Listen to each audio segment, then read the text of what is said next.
ketika ada seorang wanita pada zaman Nabi selalu membersihkan masjid, meninggal dia. Nabi nggak tahu. Nabi tanya, mana wanita tersebut? Dia sudah meninggal ya Rasulullah.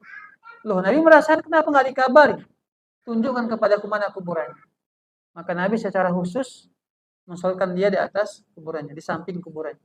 Ya, dekat dengan kuburannya. Ini menunjukkan bahwa membersihkan masjid itu perkara yang sangat baik dan bagus. Maka kalau ada ikhwah ajakan untuk gotong royong membersihkan masjid, ikut kita kalau bisa. Ya. Ya, semoga ini di antara bentuk amalan yang bisa memperberat timbangan pahala kita di sisi Allah Subhanahu wa taala. Baik, terakhir hadis Nabi sallallahu alaihi wasallam, "Idza dakhala ahadakumul masjid falyajlis hatta yusalli rak'ataini", muttafaqun alaih. Apabila salah seorang di antara kalian masuk ke masjid, maka jangan dia duduk sampai dia salat 2 rakaat yang kita kenal dengan salat tahiyatul masjid. Ini di antara bentuk ya penghormatan terhadap masjid dan juga perbedaan antara rumah Allah dengan rumah kita. Rumah Allah kalau kita masuk maka adalah kita sholat, baik sholat sunnah tahiyatul masjid atau sholat sunnah qabliyah atau sholat wajib kita kerjakan ya tanpa sholat sunnah. Ini di antara bentuk ya mengamalkan hadis Nabi Shallallahu Alaihi Wasallam.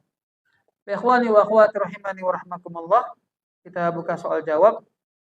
Sudah sekitar waktu kita 9 menit ya.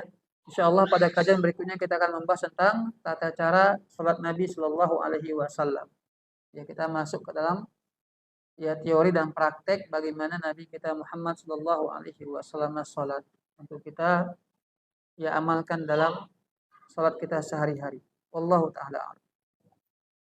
Ya, silakan Pak. Ya.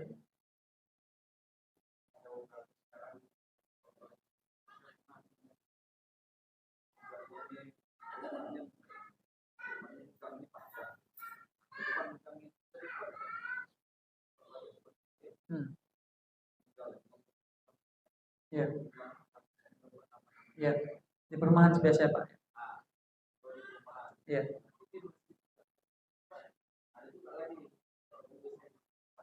Baik. Banyak Pak ya. Baik, jamaah sekalian rahimani wa rahmatullah. Sebagaimana kita sebutkan tadi bahwa an-na'yu ataupun mengumumkan kematian yang Nabi larang ialah kematian mengumumkan seperti orang-orang jahiliyah. Orang-orang jahiliyah para ulama sebutkan mereka mengumumkan kematian dengan cara berteriak,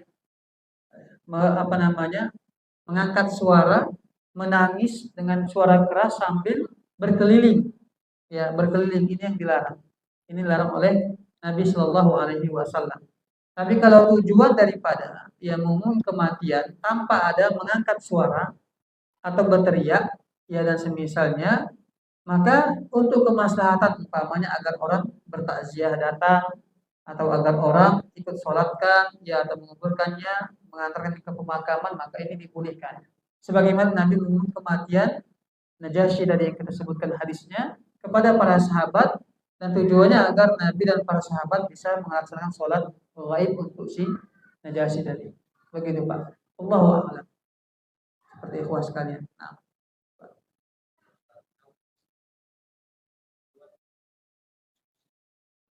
Ya. Ikhwani wa akhwati rahimani wa rahmakumullah. Jadi begini, politik Islam itu berbeda dengan politik yang hari ini ada. Begitu ya. Jadi Islam itu bukan gak berpolitik. Islam juga ada politik. Maka Ibn Taimiyah, Syekhul Islam, membuat kitab As-Siyasah Asy-Syar'iyyah, politik syariah atau politik Islam.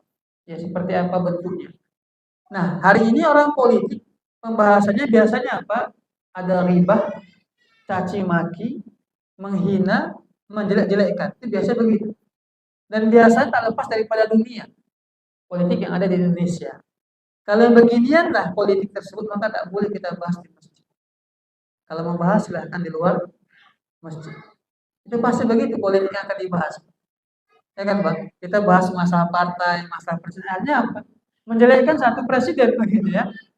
Begitu. Jadi kita sebaiknya menghindari ya pembahasan-pembahasan seperti itu. Kalau begitu bagaimana kita supaya mengajak umat Islam itu memilih pemimpin yang saleh? Ya silahkan, bagus, memang begitulah tujuan kita. Tapi tanpa menyebutkan seseorang kemudian jelek-jelekkan. Itu yang tak boleh. Begitu. Sampaikan kepada kaum muslimin bahwa kita berkewajiban untuk memilih pemimpin yang saleh, yang taat kepada Allah, yang jujur, adil. Itu yang kita sampaikan secara umum. Begitu pula Khosan, kemarin ada ketika saya di kajian yang bertanya tentang masalah mendoakan pemimpin. Saya membaca sebuah hadis dalam kitab Riyadhus Shalihin bahwa Nabi mengatakan bahwa kalian akan melihat para pemimpin yang zalim yang kalian akan ingkari.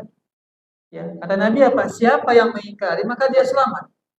Dan siapa yang dia ridho maka jadi penjilat maka dia mendapat dosa.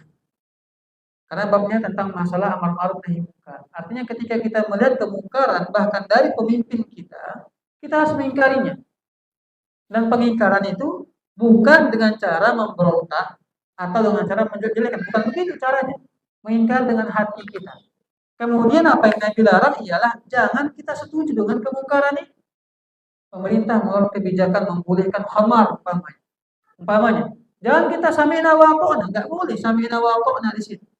Kita harus mengingkar dengan hati kita. Kita harus setuju dengan kebijakan tersebut, peraturan tersebut. Itu harus kita lakukan. Kalau kita ridho, bagus sekali kebijakan, kita berdosa di situ. Nah, ada yang bertanya, bukankah kita diperintahkan untuk mendoakan pemimpin? Benar, jamaah sekalian, mendoakan pemimpin itu, dia doanya umum. Dia doanya umum. Oleh sebab itu kalau kita mendengar doa di khutbah Masjidil Haram itu, apa doa mereka? Ya, Allahumma aslih ya ulat umurina. Ya Allah perbaikilah para pemimpin kami. Itu doa mereka. Itu doanya untuk semua para pemimpin secara umum. Dan enggak pernah mereka menyebutkan ya Allah perbaikilah Raja Salman, enggak pernah ya. Kenapa? Memang sunnahnya begitu. Sunnahnya adalah ketika mendoakan pemimpin adalah secara umum. Maka kalau antum mau mendoakan pemimpin antum ya Allah perbaikilah para pemimpin kami. Karena sebagian jamaah kalau kita bilang begitu marah dia. Karena nggak suka sama presiden begitu. Udah di hatinya ada rasa kebencian itu nggak boleh puas sekalian. Kita disunahkan untuk mendoakan para pemimpin kita. Ketika Allah mengabulkannya, bisa jadi yang pertama pemimpin sekarang Allah perbaiki. Kalau antum membaca sejarah Umar bin Abdul Aziz, tahu ya, Umar bin Abdul Aziz terkenal ya tentang Khalifah Umayyah yang terkenal, ya yang saleh. Itu dulu sejarahnya ya tidak seperti beliau ketika menjadi khalifah. Berbeda. Beliau orang yang saleh yang taat ya, tapi beliau ada sifat yang suka bermegah-megahan.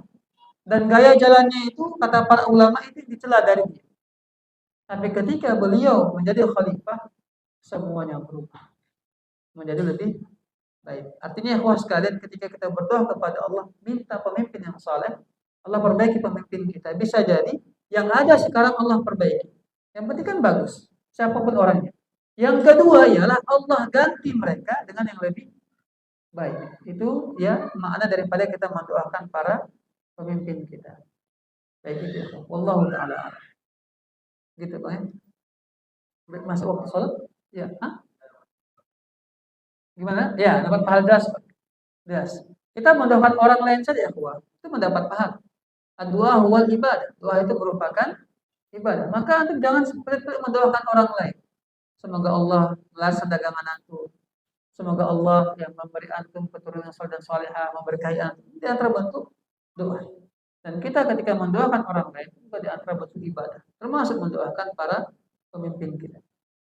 Wallahu taala. Ya, silakan.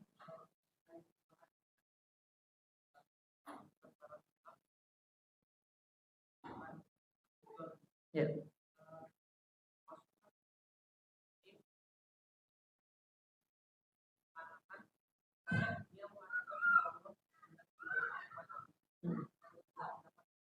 Ya. Sudah buruk.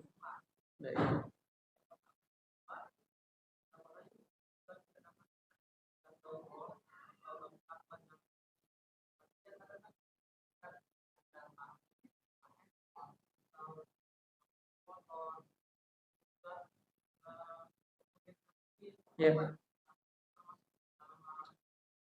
Baik, ikhwani wa akhwati rahimani wa rahmatullah.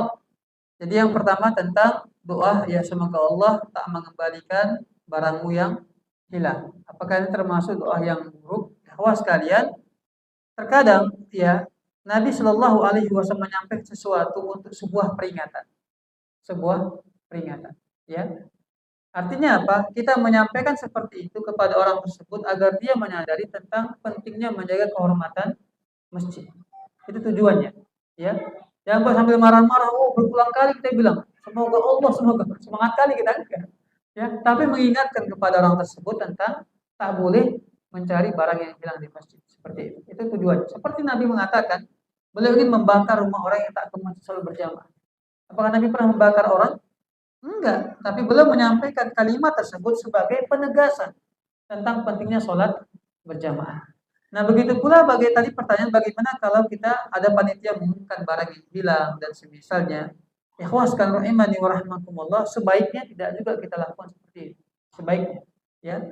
Tapi kalau tadi menggeser, ya menggeser itu nggak masalah karena memang ada kemaslahatan, ya. Tapi mengenai barang yang hilang, sebaiknya tidak dalam masjid, tidak dalam masjid, tapi di luar masjid. Kalau antum Allah mudahkan kita semua mengunjungi Baitullah, ya di Masjidil Haram itu salah satu kehormatannya ialah kalau barang hilang tak boleh kita ambil, biarkan. Kalaupun kita ambil, ya maka serahkan ke sundukul amanah namanya.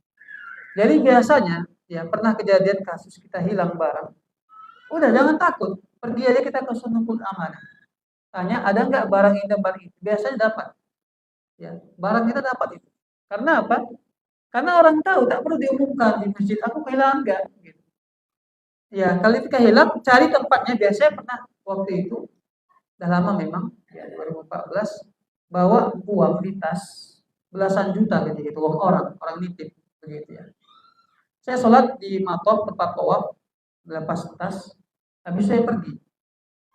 Sudah keluar dari masjid, udah jauh begitu.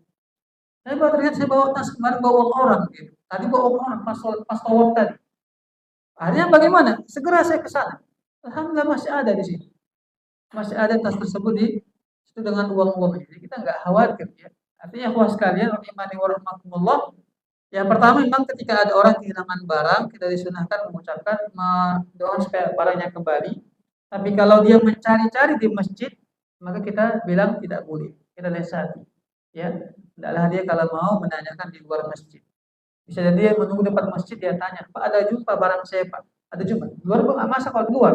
Tapi kalau datang dia di sini orang berzikir, Pak jumpa tadi Pak, jumpa tadi Pak, begitu.